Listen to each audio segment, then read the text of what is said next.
Millionaire CEO reunites with her first love, but one look at the child changes everything.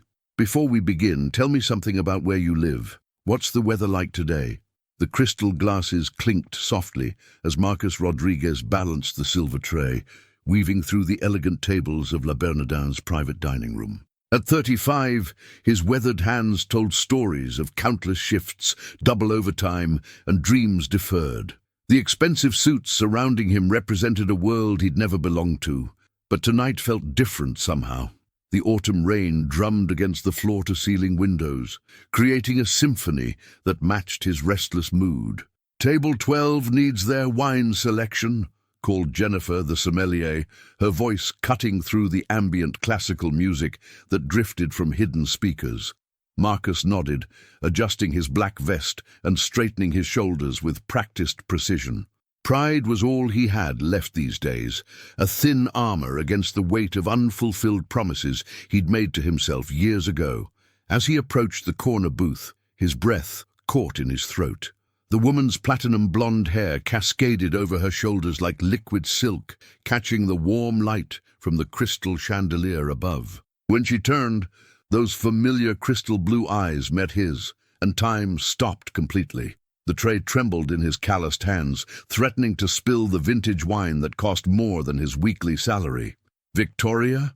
The name escaped his lips like a prayer, barely audible above the restaurant's gentle hum of conversation and clinking silverware. Victoria Sterling, formerly Victoria Chen from Jefferson High School in Queens, froze mid-sentence, her perfectly manicured hand pausing halfway to her wineglass. The confident CEO facade that had graced magazine covers cracked for just a moment, revealing the 17-year-old girl who once promised they'd conquer the world together, hand in hand. Marcus. Her voice was steady, controlled, but he caught the slight tremor that betrayed her composure. "I didn't expect to see you here of all places." The little girl beside her tugged at Victoria's designer blazer with small, impatient fingers. "Mommy? Who is this man?" The child's voice was sweet, innocent, carrying the natural curiosity of a 6-year-old discovering the fascinating world of adult complications. Marcus looked down, and his world tilted completely on its axis. Emerald green eyes, identical to the ones he saw in his bathroom mirror every morning, stared back at him with pure, unguarded curiosity. The same distinctive shade, the same golden flecks around the iris that his deceased grandmother Rosa always said made him special, made him different from other boys in their neighborhood. "This is..." Victoria's voice faltered, her usual boardroom composure finally cracking under the weight of this impossible moment. "This is an old friend from school, Lily." Lily! The name echoed in Marcus's mind like a bell tolling, reverberating through his consciousness as he struggled to maintain his professional demeanor. The child smiled up at him, her gap-toothed grin achingly familiar. It was his own smile from childhood photographs, the same mischievous curve of lips that his father always said would either charm the world or get him into serious trouble. "You have really pretty eyes," Lily announced with the brutal honesty that only children possess. "They're green like mine. Mommy says green eyes are special because not many people have them." The words hit Marcus like a physical blow to his chest. He gripped the silver tray tighter, his knuckles turning white against the polished surface. Victoria's face had gone pale beneath her perfectly applied makeup, her blue eyes wide, with something that looked distinctly like panic, mixed with guilt. I should take your order," Marcus managed, his voice rough with barely contained emotion. His professional training kicked in automatically, years of service industry experience warring with the emotional chaos threatening to overwhelm him completely. "We'll have the 7-course tasting menu," Victoria said quickly, too quickly, her words rushing together. "And perhaps, could you give us just a few minutes to settle in?" Marcus nodded curtly, not trusting his voice to remain steady. As he walked away on unsteady legs toward the kitchen, he heard Lily's clear, innocent voice behind him. "Mommy, why do you look scared? Is the nice waiter going to be okay?" In the bustling kitchen, Marcus leaned against the cold stainless steel counter, his chest heaving with rapid, shallow breaths. 6 years old. The timing was impossible to ignore, impossible to explain away as coincidence. 6 years ago, Victoria had disappeared from his life without warning or explanation, leaving only a hastily written note about needing space and pursuing different paths in life. Rodriguez, Table 7 is still waiting for their appetizers. Udi, the head chef's voice boomed across the kitchen with characteristic impatience, snapping Marcus back to the immediate reality of his job. But as he returned to his duties, mechanically serving other tables with practiced efficiency, his mind raced with impossible possibilities that felt increasingly like certainties. Those eyes haunted him, so familiar, so unmistakably his own genetic legacy. Every time he glanced toward table 12, he found Lily watching him with curious intensity, as if she sensed something her mother was desperately trying to hide from both of them. Victoria barely touched her expertly prepared food throughout the evening, her attention split between her daughter's innocent chatter and stolen glances at Marcus. The confident businesswoman who'd built a technology empire from nothing seemed to shrink with each passing moment, and Marcus recognized the telltale signs of someone carrying a devastating secret that was slowly eating them alive. When they finally prepared to leave, Victoria hesitated by the host stand, her designer purse clutched tightly in her trembling hands. Marcus appeared as if summoned by some invisible force, the leather check presenter held carefully in his steady grip. "Victoria," he said quietly, his voice low and controlled despite the emotional storm raging inside him. "We need to talk, soon." She looked up at him, and for a fleeting moment he saw the girl who used to trace lazy patterns on his chest in her childhood bedroom, whispering about the bright futures they'd build together, the dreams they'd chase side by side. "I know," she whispered back, her voice barely audible. Then louder for Lily's benefit, "Sweetie, get your jacket from the coat check." As the little girl skipped toward the elegant coat check area, Victoria pulled out her business card with trembling fingers. On the pristine white back, she scrawled an address in her elegant script, the same handwriting he remembered from love notes passed in hallways. "Tomorrow evening, 7 o'clock sharp. Please come alone." Her eyes pleaded with him, speaking volumes that her carefully controlled voice couldn't express. Marcus watched them disappear into the rainy Manhattan night, Victoria's protective hand resting on Lily's small shoulder as they walked toward a waiting black sedan. The business card felt heavy in his palm, weighted with 6 years of unanswered questions, and the life-altering possibility that he was, against all odds, a father.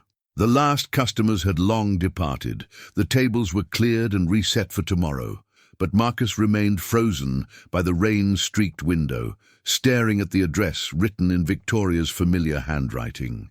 Tomorrow would bring answers he wasn't entirely sure he was emotionally prepared for, but the little girl, with his unmistakable green eyes, had already changed absolutely everything in his carefully ordered world. In his modest Queen's apartment later that night, Marcus sat on his threadbare couch, holding his phone with Victoria's contact information glowing on the cracked screen.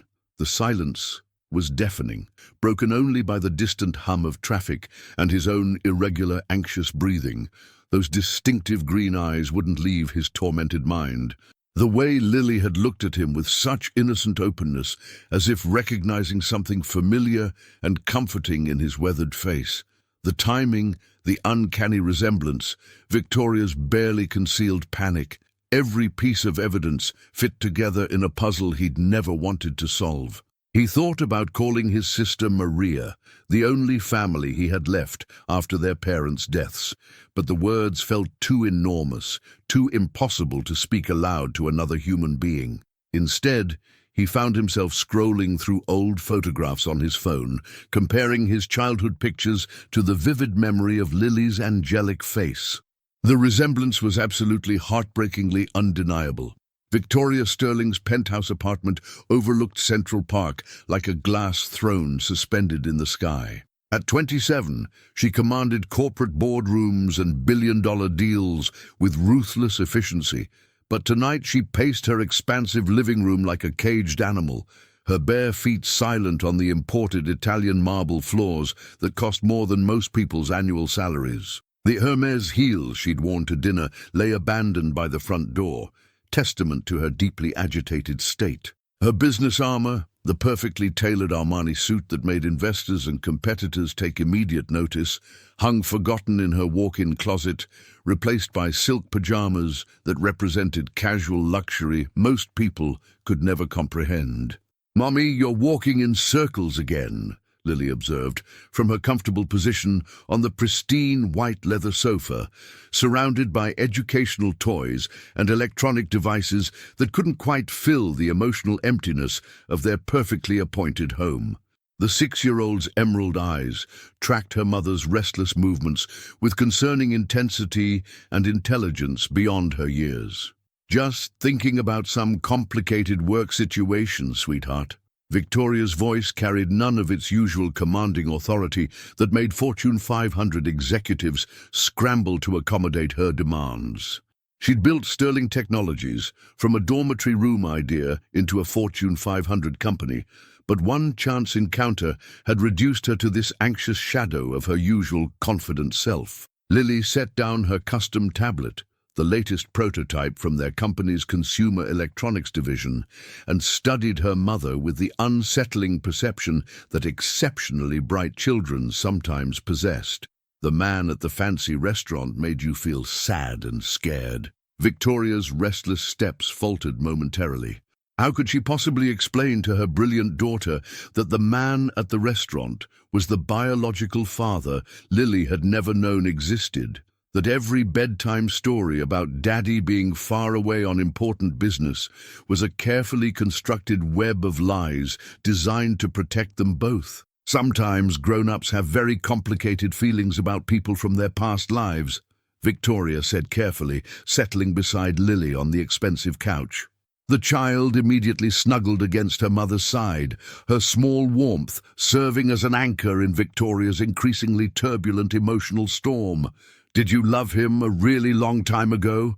Lily asked with the direct honesty that consistently made Victoria's chest ache with guilt and regret. The innocent question hung in the rarefied air like expensive perfume, beautiful, suffocating, and impossible to ignore. Did she love Marcus Rodriguez? Past tense felt fundamentally wrong. Even after 6 long years of separation, seeing those dark, familiar eyes across the restaurant had sent her heart racing like a teenager experiencing first love. "Once upon a time, in a different life," Victoria whispered, pressing a gentle kiss to Lily's silky hair that smelled of expensive shampoo and childhood innocence. "But that's ancient history now, baby girl." Lily remained quiet for several long moments, processing the information with the serious consideration she applied to everything in her remarkably organized world. "He has exactly the same eyes as me, Mommy." Victoria's blood turned to ice water in her veins. She desperately prayed that Lily wouldn't notice the obvious connection, wouldn't make the genetic link that seemed so glaringly apparent to anyone who looked closely enough. "Lots of different people have green eyes, sweetheart. Not like ours, though." Lily pulled back to study her mother's face with those unnaturally perceptive eyes that missed absolutely nothing.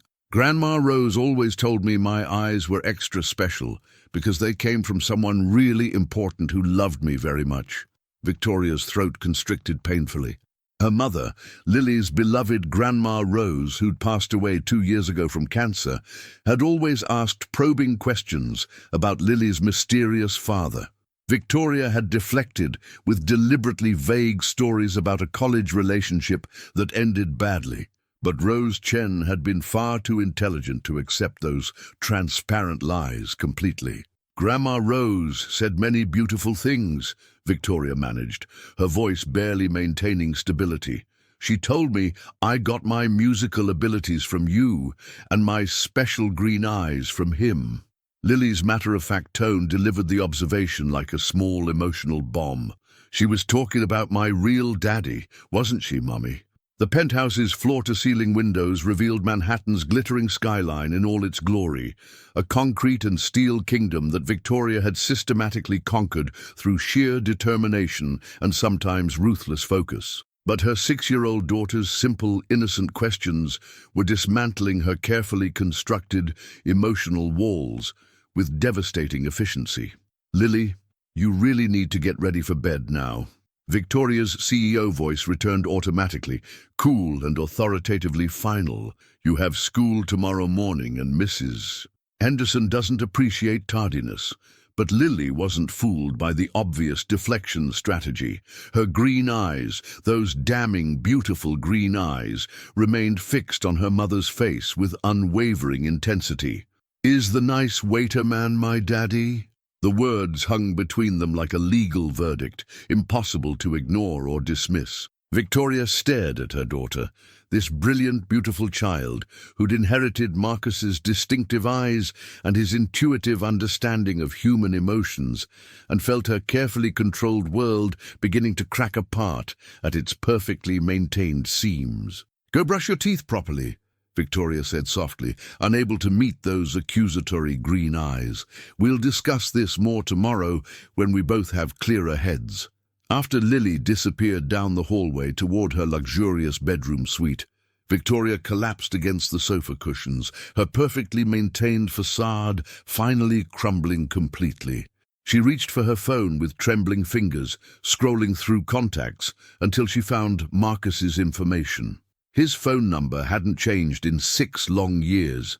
She'd memorized every digit, had almost called him thousands of times, especially during Lily's significant milestones: first word, first steps, first day of kindergarten. All the precious moments a loving father should witness, but couldn't, because Victoria had made that devastating choice for everyone involved.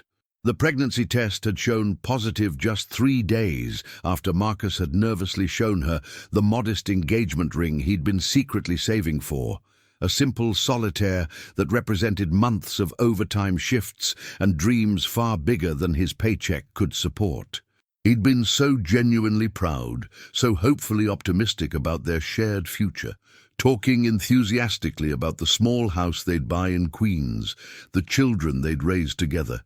But Victoria had simultaneously been accepted to Columbia's prestigious MBA program with full scholarship, plus a guaranteed internship at McKinsey & Company. The kind of once-in-a-lifetime opportunity that required total focus and unwavering dedication to succeed. A baby didn't fit neatly into those ambitious plans, and neither did a boyfriend whose biggest professional ambition was eventually managing a neighborhood restaurant. She'd convinced herself she was protecting everyone involved. Marcus deserved someone who could love him completely without reservation, and she deserved the chance to build something extraordinary and lasting. The goodbye note had been cowardly, but seemed like the cleanest possible break under impossible circumstances. Except nothing about the subsequent 6 years had hurt any less than expected. Every business triumph felt hollow and meaningless without someone special to share the victory with. Every lonely night in her palace of material success reminded her that she'd deliberately chosen professional ambition over authentic love and somehow managed to lose both. Now Lily was asking the exact questions Victoria had spent years dreading, and Marcus knew enough to demand complete answers. Tomorrow's inevitable meeting would change everything forever, but Victoria wasn't sure she possessed the courage to face the full consequences of her selfish choices. Her phone buzzed insistently with a text from her efficient personal assistant. "Board meeting rescheduled to 9 a.m. sharp. Quarterly reports ready for your review. Henderson needs approval on Lily's field trip." Victoria stared at the mundane message, thinking about the impressive life she'd systematically built. Sterling Technologies, currently valued at $2–3 billion, employing over 15,000 people across 3 continents. She was regularly featured on magazine covers, invited to speak at prestigious conferences, actively courted by politicians and power brokers seeking her influence. But absolutely none of those achievements mattered as much as the little girl down the hall who was finally asking the questions about her father that Victoria had always dreaded answering truthfully. She thought about Marcus serving tables at La Bernardin, his strong hands remaining steady despite the obvious shock in his expressive eyes. He looked older, more weathered by life's disappointments, but still heartbreakingly handsome in that effortless way that had made her pulse race uncontrollably at 17. The way he'd looked at Lily, with instant wonder and immediate recognition, had been simultaneously beautiful and absolutely terrifying. Tomorrow, she would have to explain why she'd deliberately stolen 6 precious years of his daughter's life. She would have to face the boy she'd loved completely, and the man she'd emotionally destroyed with her calculated, selfish choices. Victoria pulled her silk robe tighter around her shoulders and padded quietly to Lily's bedroom. Her daughter lay curled peacefully in her expensive canopy bed, dark lashes casting delicate shadows on her cherubic cheeks, looking absolutely angelic in sleep. But even in peaceful slumber, those distinctive green eyes remained hidden behind delicate lids. "I'm so sorry, baby girl," Victoria whispered into the darkness. "I thought I was protecting all of us, but I think I've made everything infinitely worse instead." Tomorrow would bring reckonings she felt completely unprepared for, but looking at Lily's innocent face, Victoria knew her extraordinary daughter deserved the complete truth, even if revealing it meant losing everything she'd spent 6 years building. Marcus arrived at Victoria's exclusive building 30 minutes early, his best dress shirt wrinkled despite 3 careful attempts at ironing in his cramped apartment. The doorman, a distinguished gentleman wearing a uniform that cost considerably more than Marcus's monthly rent, studied him with practiced dismissal before reluctantly announcing his arrival through the building's internal communication system. The elevator ride to the 42nd floor felt endless and suffocating, each ascending floor marking another level of the rarefied life Victoria had systematically built without him. By the time the polished doors opened to reveal her private foyer, Marcus's palms were damp with nervous perspiration. Victoria answered the door dressed in designer jeans and a cashmere sweater, casual clothes that probably cost thousands of dollars, but somehow made her look achingly familiar. This was the girl he'd fallen desperately in love with, stripped of corporate armor and boardroom power plays, vulnerable and real. "Thank you for coming tonight," she said quietly, stepping aside to allow him entry into her sanctuary. The penthouse was everything Marcus had imagined and more, sleek, expensive, absolutely perfect in its minimalist design. Floor-to-ceiling windows offered a breathtaking panoramic view of Central Park, and the furniture looked like carefully curated museum pieces. But scattered among the designer perfection were touches of authentic childhood. Lily's colorful art projects, magneted to the Sub-Zero refrigerator, an elaborate princess castle in the living room corner, small pink sneakers kicked off carelessly by the door. "Where is she tonight?" Marcus asked, his voice rougher and more emotional than intended. "At her weekly piano lesson with Mrs. Yamamoto, then dinner and a sleepover with my neighbor's daughter Sophie." Victoria's hands twisted together nervously, a familiar habit he remembered from their high school days. "I thought we should talk privately first, before involving Lily." They stood in uncomfortable silence, 6 years of painful separation stretching between them like an unbridgeable chasm. Victoria gestured toward the elegant living room, but Marcus remained frozen by the entrance, completely overwhelmed by the tangible evidence of the life they could have shared together. "She's mine, isn't she?" The words escaped before he could stop them, raw and desperate.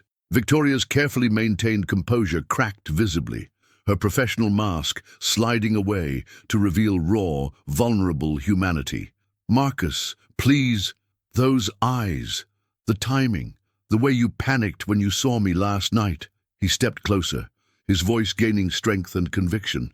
"She's my daughter, our daughter. Yes." The single word fell between them like a stone dropped in still water, simple and absolutely devastating in its honesty. Marcus staggered backward until his back hit the door, needing physical support. Hearing his deepest suspicions confirmed felt like taking a direct blow to his chest, even though he'd known intellectually. Somehow, part of his heart had desperately hoped he was wrong about everything. 6 years, he said, his voice breaking with accumulated grief. 6 years, Victoria. She doesn't even know who I am. I'm a complete stranger to my own child. I know. Tears spilled down Victoria's cheeks unchecked, the first time he'd seen her cry since her mother's funeral during their junior year. I know I made a terrible, unforgivable mistake. I was 21 and scared. And scared of what exactly? Marcus's grief was rapidly transforming into righteous anger, hot and consuming. Scared of me? Of us? Of the life we planned together? Victoria wrapped her arms around herself defensively, suddenly looking fragile and small despite her penthouse kingdom. Scared of being trapped forever, of losing everything I'd worked so hard for. Columbia offered me a full scholarship to their MBA program, and McKinsey wanted to fast-track me into their management program. And you were talking about engagement rings and babies, and you decided I wasn't worth sacrificing your ambitions for. The accusation hung in the air like acrid smoke. No! Victoria's voice was fierce now, desperate and pleading. I decided we were both too young and unprepared, that bringing a baby into our chaotic situation would ruin 3 lives instead of creating one perfect one. Marcus laughed bitterly, gesturing at the opulent surroundings that represented everything he'd never possess. So this is what you chose instead, this cold, empty palace of material success. It's not empty, Victoria protested with surprising passion. Lily fills every corner with light and laughter and music and joy. She's the most incredible child, Marcus. She's brilliant and funny and kind, and she asks questions about her father that you've been lying about for 6 years. Marcus's anger crested like a wave, years of unknowing grief and loss pouring out uncontrolled. What did you tell her about me? That I was dead? That I abandoned you both when things got difficult? I told her. Victoria's voice dropped to barely a whisper. I told her that her father was far away, that he couldn't be with us right now, but that he loved her more than anything in the world. The unexpected answer surprised Marcus into temporary silence. He'd anticipated elaborate fabrications, fictional stories about absent fathers who chose careers over family responsibilities. Instead, Victoria had told a truth carefully twisted by deliberate omission. She asks about you constantly, Victoria continued, her voice gaining strength, all the time. She wants to know what you look like, what you do for work, why you can't come home to us, and every single time I have to lie directly to those beautiful green eyes, your eyes, and pretend I don't know all the answers. Marcus sank heavily into the nearest chair, his legs suddenly unable to support his weight. I have a daughter, a 6-year-old daughter. Her name is Lily Rose Sterling. She turned 6 on September 15th. I know you remember that date. She's already reading at a 4th grade level.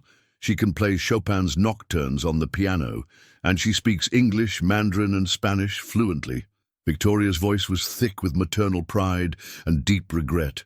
She asks for bedtime stories about brave knights and dragons. She absolutely hates Brussels sprouts, but loves sushi, and she falls asleep every single night, asking when she'll finally meet her daddy. Each precious detail was simultaneously a gift and a wound that cut deeper than physical pain.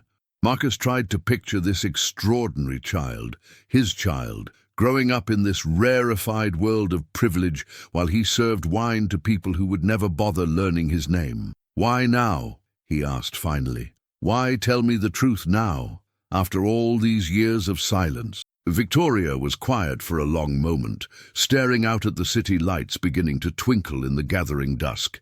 Because she's getting older, smarter, more perceptive every day. She notices things, asks increasingly difficult questions that I can't deflect forever. And because she turned to face him directly, and Marcus saw something that looked unmistakably like longing in her blue eyes. Because seeing you last night reminded me what we had together, what I threw away so carelessly." Her voice dropped to a whisper.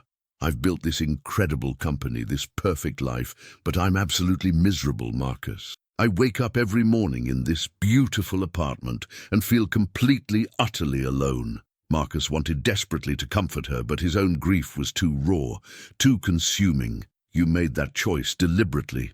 "I know, and I've regretted it every single day since."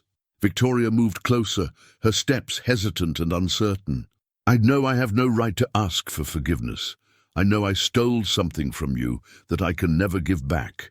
But Lily needs you desperately, and despite everything I've accomplished professionally, I'm failing her as a mother because I can't give her what she wants most in the world, which is a father who loves her unconditionally." Victoria's voice broke completely. "You, Marcus.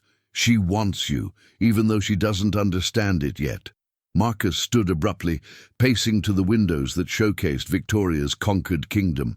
Below them, the city sparkled like scattered diamonds, beautiful and cold and infinitely distant. "I don't know how to be a father," he said finally. "I serve tables and live in a studio apartment in Queens. What could I possibly offer a child who grows up in places like this?" "Everything that matters most." Victoria's answer was immediate and fierce.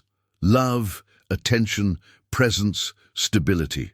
All the things my money can't buy for her." A key turned in the front door, and both adults froze like deer caught in headlights.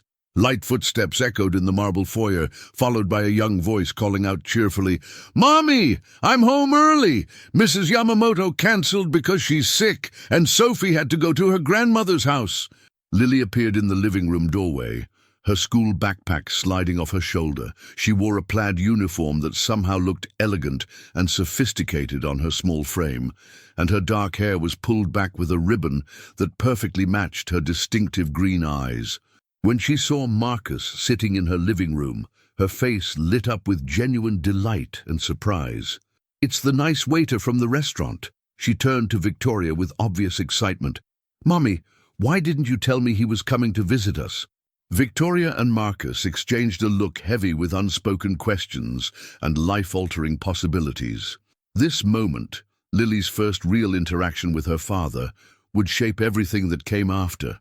"Actually, sweetheart," Victoria said carefully, her voice trembling slightly, "Marcus and I have something very important to tell you about who he really is." Lily's emerald eyes darted between her mother and Marcus with the sharp intelligence that had always unnerved Victoria's business associates. At 6 years old, she possessed an intuitive understanding that often surpassed adults twice her age, and right now, that perceptiveness was focused entirely on the tension crackling through their expensive living room. "Something important about who he really is," Lily repeated slowly, her small voice carrying a weight that made Marcus's chest tighten. She set down her backpack with deliberate care and walked closer, her uniform shoes silent on the marble floor. Victoria knelt down to meet her daughter at eye level, her hands trembling as she reached for Lily's small fingers. "Sweetheart, do you remember all those times you asked me about your daddy? About why he couldn't be here with us?" Lily nodded solemnly, never breaking eye contact. "You always said he was far away, but that he loved me very much. You said someday I would understand better." "That's right, baby girl." Victoria's voice was barely above a whisper. "Well, your daddy, he wasn't as far away as I thought, and Marcus here, Marcus is." The words stuck in Victoria's throat like shards of glass. How do you tell a child that you've been lying about the most important person in their life? How do you explain 6 years of deliberate deception? Marcus stepped forward, his own heart hammering against his ribs. "Lily, I'm your father." The silence that followed was deafening. Lily's eyes widened, darting between Marcus and Victoria as her brilliant mind processed this earth-shattering revelation. For a moment that felt like eternity, no one moved, no one breathed. Then Lily's face crumpled, and she burst into tears. "No!" she sobbed, backing away from both adults. "No, that's not true. Daddy is supposed to come home someday. You promised he would come home." Victoria reached for her daughter, but Lily twisted away, her small body shaking with the force of her emotions. "Lily, please, let me explain. You lied to me." Lily's voice rose to a wail that seemed to echo off the penthouse walls. "You said Daddy was coming back. You said he was just far away, but he was here the whole time, and you didn't tell him about me." The accusation hit both adults like a physical blow. In her innocent way, Lily had grasped the fundamental betrayal immediately. Not just that Victoria had lied to her, but that she had kept Marcus away from his own daughter. Marcus dropped to his knees on the floor, bringing himself to Lily's height. "Lily, sweetheart, I didn't know about you. I swear I didn't know. If I had known, I would have been here every single day." Lily's tears continued to flow, but she studied Marcus's face with desperate intensity. "You didn't know about me." "No, baby. I found out yesterday when I saw you at the restaurant. That's when I realized." Marcus's voice broke. "That's when I realized you were my little girl." "But why didn't Mommy tell you?" Lily's question was directed at Victoria, whose face had gone pale with shame. Victoria knelt beside Marcus, her designer jeans forgotten on the cold marble. "Because I was scared, Lily. I was young and scared, and I made a terrible mistake. I thought I was protecting all of us, but I was wrong." Lily wiped her nose with the back of her hand, a gesture so childlike and vulnerable that Marcus felt his heart break all over again. "Were you scared of him?" She looked at Marcus with concern. "Are you scary, Daddy?" The word Daddy, spoken in Lily's sweet voice, nearly undid Marcus completely.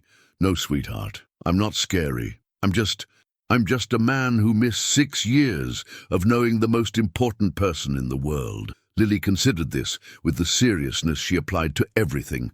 Then, with the startling resilience of childhood, she took a tentative step toward Marcus. "Do you really have eyes like mine?"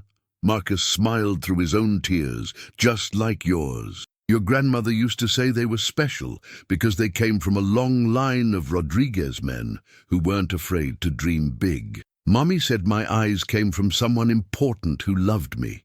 Lily's voice was small but hopeful. "Your mommy was right about that part," Marcus said gently. "I do love you, Lily. I've loved you from the moment I saw you, even before I knew who you were." Lily studied his face intently, as if memorizing every feature. "Will you stay with us now? Will you live here and read me bedtime stories and help me with my piano practice?" The innocent questions revealed the depth of what Lily had been missing, what Victoria's choices had cost all of them. Marcus glanced at Victoria, whose tears were falling silently. "I want to be part of your life more than anything," Marcus said carefully, "but your mommy and I need to figure out how to make that work. We need to learn how to be a family." "Are you going to marry Mommy?" Lily asked with typical 6-year-old directness. Victoria and Marcus both froze. They hadn't even begun to navigate their own complicated feelings, let alone consider what their relationship might mean for Lily's future. "We're going to take things one step at a time," Victoria said softly. "The most important thing is that you and your daddy get to know each other." Lily nodded solemnly, then surprised them both by walking directly to Marcus and wrapping her small arms around his neck. The hug was fierce and trusting, and Marcus felt something fundamental shift in his chest as he held his daughter for the first time. "I prayed for you every night," Lily whispered against his ear.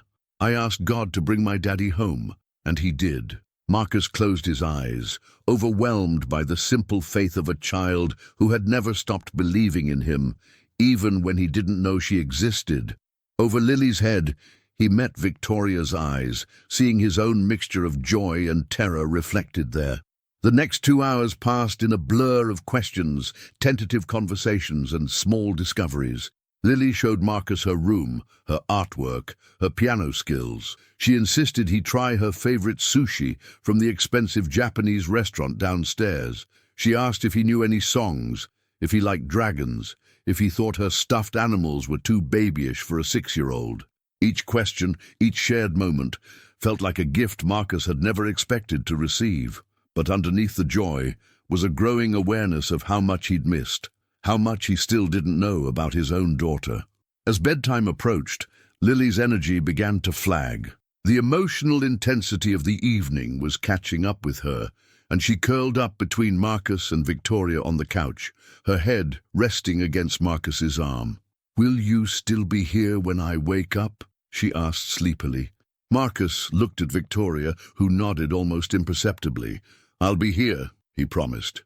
After Victoria tucked Lily into bed, a process that involved 3 stories, 2 glasses of water, and careful arrangement of stuffed animals, she and Marcus found themselves alone again in the living room.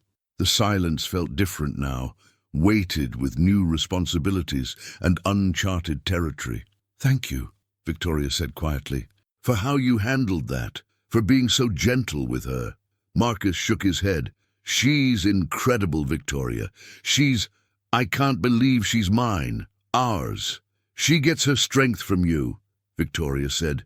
"Her resilience, her ability to forgive. I've seen her bounce back from disappointments that would crush adults." They sat in comfortable silence for a moment, both processing the magnitude of what had just occurred. "What happens now?" Marcus asked finally. Victoria was quiet for a long time. "I don't know," she admitted. "I suppose we figure it out as we go. But Marcus, I want you to know that I meant what I said earlier. About being miserable, about regretting my choices, seeing you with her tonight." She trailed off, but Marcus understood. The easy connection between him and Lily, the way she'd accepted him with such open trust, had highlighted everything that was missing from their carefully constructed life. "We can't go back," Marcus said gently, "but maybe we can figure out how to go forward." Victoria nodded, hope flickering in her eyes for the first time in years. "I'd like that. I'd like to try." As Marcus settled onto the guest room bed that night, he stared at the ceiling and tried to process everything that had changed in the span of 48 hours. He was a father. He had a daughter who prayed for him every night, who looked at him with his own eyes, who had instantly wrapped herself around his heart. Tomorrow would bring new challenges, legal questions, custody arrangements, the practical matter of building a relationship with a child who lived in a different world. But tonight, for the first time in 6 years, Marcus Rodriguez fell asleep feeling complete. The next 3 weeks passed in a whirlwind of new routines and tentative steps toward becoming a family. Marcus requested a schedule change at work, trading his dinner shifts for lunch service so he could spend evenings with Lily. Victoria, meanwhile, found herself leaving the office earlier than she had in years, reluctant to miss the precious moments watching her daughter bond with her father. The transformation in Lily was remarkable. The quiet, occasionally melancholy child who had asked endless questions about her absent father bloomed into a vibrant, confident little girl who chatted constantly about "my daddy" to anyone who would listen. Her teacher, Mrs. Henderson, commented on the change during their weekly conference. "Lily seems so much happier lately," she observed, reviewing Lily's recent artwork, pictures that now included a tall figure with green eyes alongside the traditional Mommy and Me drawings. "Whatever changes you've made at home are clearly beneficial." Victoria and Marcus had fallen into an unexpectedly comfortable co-parenting rhythm. Tuesday and Thursday evenings, plus alternating weekends, Marcus would arrive at the penthouse for dinner and homework help. Victoria had been amazed to discover that Marcus had a natural gift for explaining Lily's math problems in ways that made sense to her, and that he could sight-read music well enough to help with her piano practice. "Where did you learn to play?" Victoria asked one evening, watching Marcus guide Lily's small fingers through a complicated Bach piece. "High school jazz band," Marcus replied, not taking his eyes off the sheet music. "I played saxophone, but our pianist graduated senior year, so I filled in sometimes." It was one of many things Victoria was rediscovering about the man she'd once planned to marry. In high school, she'd been so focused on their differences, his modest dreams versus her burning ambitions, that she'd forgotten all the ways they complemented each other. Now, watching him patiently work with Lily on her fraction homework while humming along to her piano scales, she remembered why she'd fallen in love with him in the first place. The ease between them was both comforting and terrifying. Sometimes Victoria would catch herself studying Marcus as he read to Lily, remembering how those same hands used to trace patterns on her skin. Sometimes she'd find him watching her with an expression she couldn't quite interpret, equal parts tender and cautious. They were careful not to blur the lines, maintaining separate bedrooms and avoiding conversations about their own relationship. The focus was entirely on Lily, on helping her adjust to having a father in her life. But the undercurrent of their shared history, their obvious chemistry, hummed beneath every interaction. Everything changed on a Wednesday evening in October. Marcus had arrived for dinner as usual, bearing takeout from Lily's favorite Thai restaurant and a new book about dragons he'd found at the local bookstore. Lily greeted him with her typical enthusiasm, launching into a detailed account of her day at school before he'd even taken off his jacket. And then Sofia Martinez said her daddy was taking her to Disney World for Christmas, and I said my daddy would take me somewhere even better, and she said, what could be better than Disney World? And I said, Lily, slow down, Victoria laughed, helping Marcus unpack the food containers. Let daddy catch his breath. I said my daddy has the best green eyes in the whole world, and he knows how to make the perfect grilled cheese sandwich, and he promised to teach me how to play jazz piano. Lily finished in a rush. Marcus grinned, ruffling Lily's hair. Well, those are pretty impressive credentials, though I'm not sure they beat Disney World. They do, Lily said with absolute certainty, because Disney World doesn't have you. The simple statement hit both adults like a punch to the chest. The pure love and acceptance in Lily's voice, her unshakable faith in her newly discovered father, was both beautiful and heartbreaking. They were halfway through dinner when Lily suddenly stopped eating, her chopsticks frozen in midair. Daddy, I don't feel good, she said quietly. Victoria immediately switched into mother mode, pressing her hand to Lily's forehead. You're burning up, sweetheart. When did you start feeling sick? Just now. My tummy hurts and I'm really hot. Lily's usual vibrant energy was visibly draining away. Marcus and Victoria exchanged concerned glances.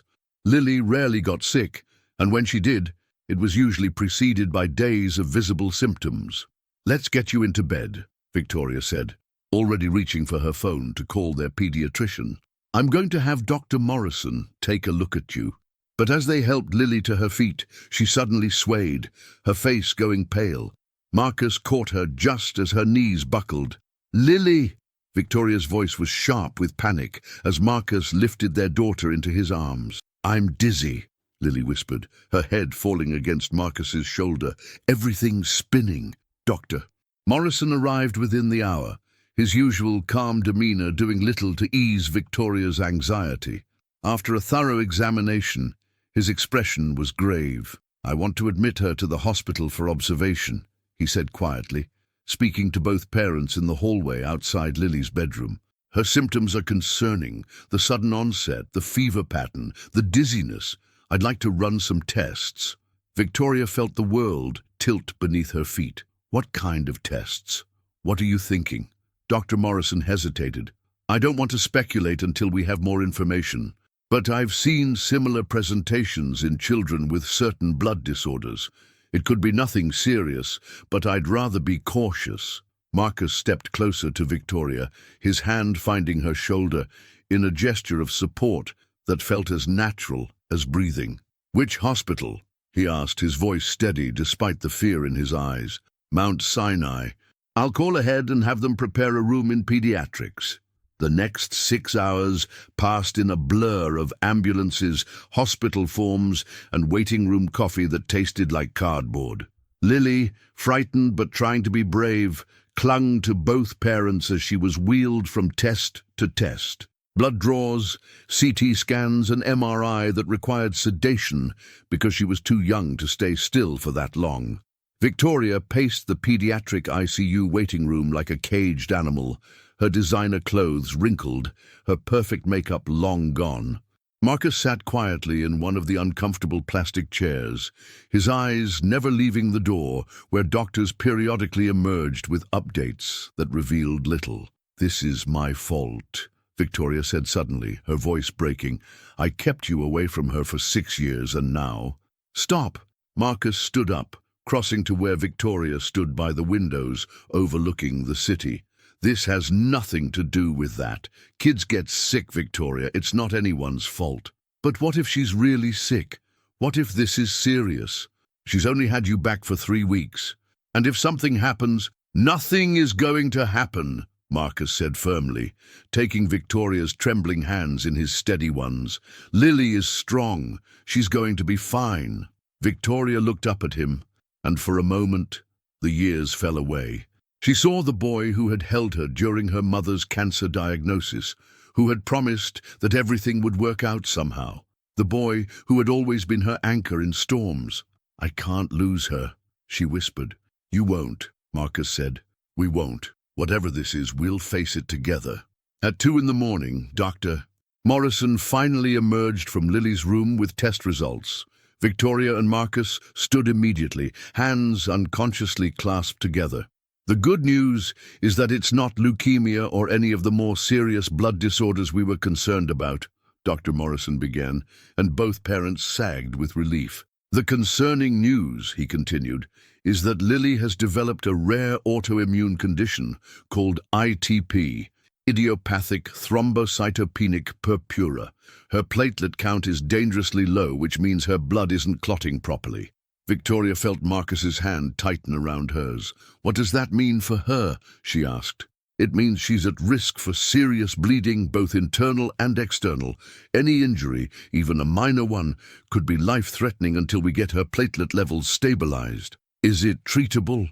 Marcus asked, his voice hoarse. "Yes, but it requires ongoing management, immunosuppressive therapy, regular monitoring, lifestyle restrictions, and—" Dr. Morrison paused. "In some cases, when medication isn't sufficient, patients require a bone marrow transplant from a compatible donor."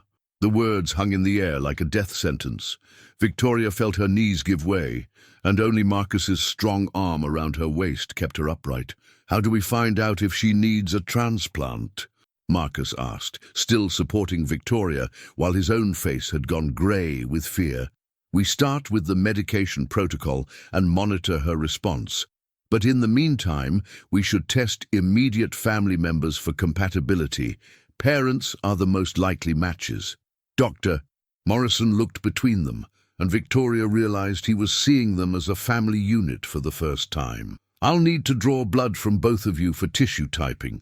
As they followed Dr. Morrison to the lab, Victoria's mind was racing. 3 weeks ago, she'd been terrified of Marcus discovering the truth about Lily.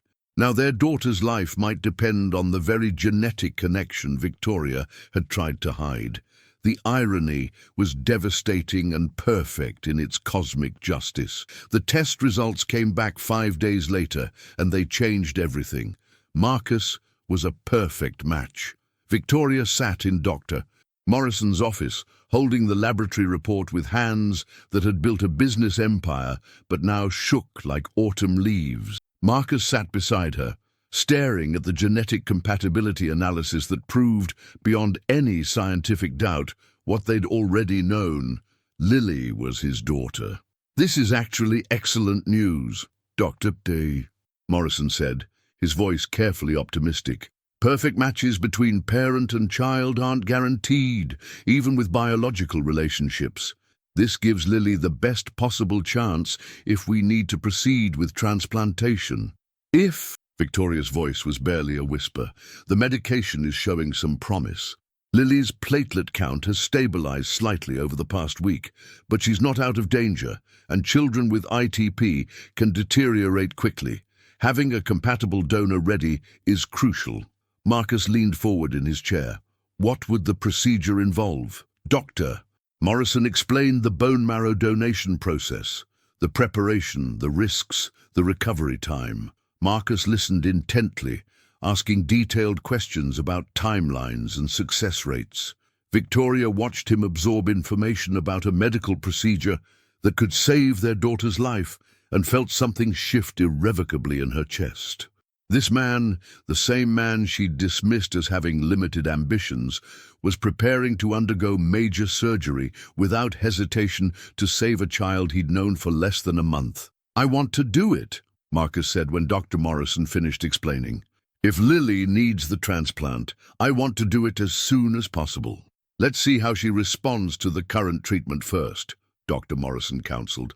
"But I'm glad to know you're willing. That puts us in the best possible position." After the appointment, Victoria and Marcus walked through Central Park in silence. It was November now, and the trees were bare, their branches reaching toward a grey sky that matched Victoria's mood.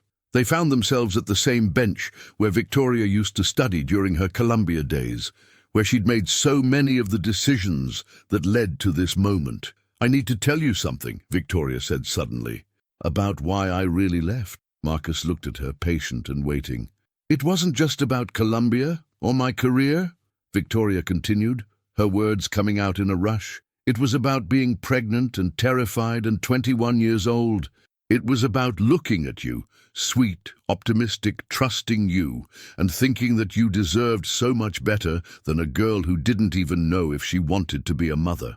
Marcus was quiet for a long moment. "Did you ever think about telling me? About giving me a choice in the matter?" Victoria's tears came then, hot and bitter, every single day. "But by the time I realized I'd made a mistake, too much time had passed. I'd built this whole lie, this whole life, and you seemed so angry when you saw me at the restaurant that first night." "I wasn't angry," Marcus said gently. "I was hurt. There's a difference." They sat in silence, watching joggers pass by, couples walking dogs, the ordinary rhythm of life continuing around them while their world hung in the balance. "She might die," Victoria said finally, voicing the fear that had been consuming her for days. "No," Marcus said firmly, "she's not going to die. She's too stubborn, too full of life. She gets that from both of us." Victoria looked at him through her tears. "How can you be so sure?"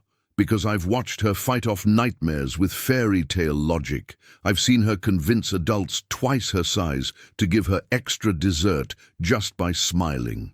I've watched her learn an entire piano piece in 3 days because she was determined to impress her music teacher." Marcus's voice was soft, but absolutely certain. "That little girl is a warrior, Victoria. She's going to beat this." The conviction in his voice was like a lifeline in the storm of Victoria's fear. "What if the medication doesn't work? What if she needs the transplant? Then I'll give her whatever she needs," Marcus said without hesitation. "Bone marrow, blood, organs, whatever it takes. She's my daughter." The simple statement, "She's my daughter," hit Victoria like a revelation. In all her years of building sterling technologies, making million-dollar decisions, commanding respect in boardrooms full of men who wanted to dismiss her, she had never heard anything as powerful as those 4 words spoken with absolute conviction. "I love you," Victoria said suddenly, the words escaping before she could stop them. "I never stopped loving you. I convinced myself I had, but seeing you with her, seeing how you've stepped into this impossible situation. I love you, Marcus. I love the man you've become, the father you are to her, the way you look at both of us like we're the most important things in your world." Marcus turned to face her fully, his green eyes, Lily's eyes, searching her face. "Victoria, I know I have no right to say that. I know I threw away any chance we had when I walked away 6 years ago. But if something happens to Lily, I need you to know that you were the best thing that ever happened to me, even if I was too stupid and scared to realize it at the time." Marcus reached for her hands, the same gesture he'd made in the hospital waiting room. "Nothing is going to happen to Lily, and Victoria, I never stopped loving you either. I was furious with you. I resented what you'd done, but I never stopped loving you." The confession hung between them like a bridge they could choose to cross or burn. "Where does that leave us?" Victoria asked. "I don't know," Marcus admitted. "We're not the same people we were 6 years ago. You've built an empire, and I'm still serving tables. You live in penthouses, and I live in Queens. But Lily needs both of us," Victoria finished. "She needs her parents," Marcus agreed. "And maybe Maybe we need each other too. They were interrupted by Victoria's phone, buzzing insistently. She glanced at the screen and saw Dr. Morrison's number. "Hello?" she answered, her heart immediately racing. "Ms. Sterling, I need you and Mr. Rodriguez to come to the hospital immediately." Dr. Morrison's voice was calm but urgent. "Lily's platelet count has dropped significantly. We need to discuss moving forward with the transplant procedure." Victoria's hand was shaking so badly she almost dropped the phone. "We'll be right there." As they rushed through the park toward the street, Marcus caught Victoria's hand and held it tight. "She's going to be okay," he said, as much to himself as to her. "We're going to get through this together." Victoria squeezed his hand, drawing strength from his unwavering certainty. For the first time in 6 years, she wasn't facing a crisis alone. For the first time since Lily's diagnosis, she allowed herself to hope. 2 hours later, they sat beside Lily's hospital bed as she slept peacefully, unaware of the medical discussions happening around her. The transplant was scheduled for the following week. Marcus had already completed his pre-surgical workup, his commitment to saving his daughter absolute and unquestioning. "I'm scared," Victoria whispered, watching Lily's small chest rise and fall with each breath. "So am I," Marcus admitted, "but we're going to be okay, all of us." As Victoria looked at him, this man she'd underestimated, dismissed and lost through her own cowardice, and felt something she hadn't experienced in years, complete faith in another human being. "Marcus," she said softly, "when this is over, when Lily is healthy and strong again, would you consider staying? Not just for visits, not just for co-parenting, but staying with us." Marcus was quiet for a long moment, his eyes on their sleeping daughter. "Are you asking me to move in, or are you asking me to come home?" Victoria's breath caught. "I'm asking you to come home." Marcus lifted their joined hands to his lips and pressed a soft kiss to her knuckles. "Then yes, when our daughter is well, I'm coming home." Lily stirred in her sleep, and both parents immediately leaned forward, alert and protective. But she simply smiled in her dreams and settled deeper into her pillows, surrounded by the love she'd always deserved, but had finally, against all odds, found her way back to. Outside the hospital window, New York City glittered in the darkness, beautiful and infinite with possibility. And in room 412 of the pediatric wing, a family that had been broken by fear and pride and time was finally, slowly, learning how to heal itself back together.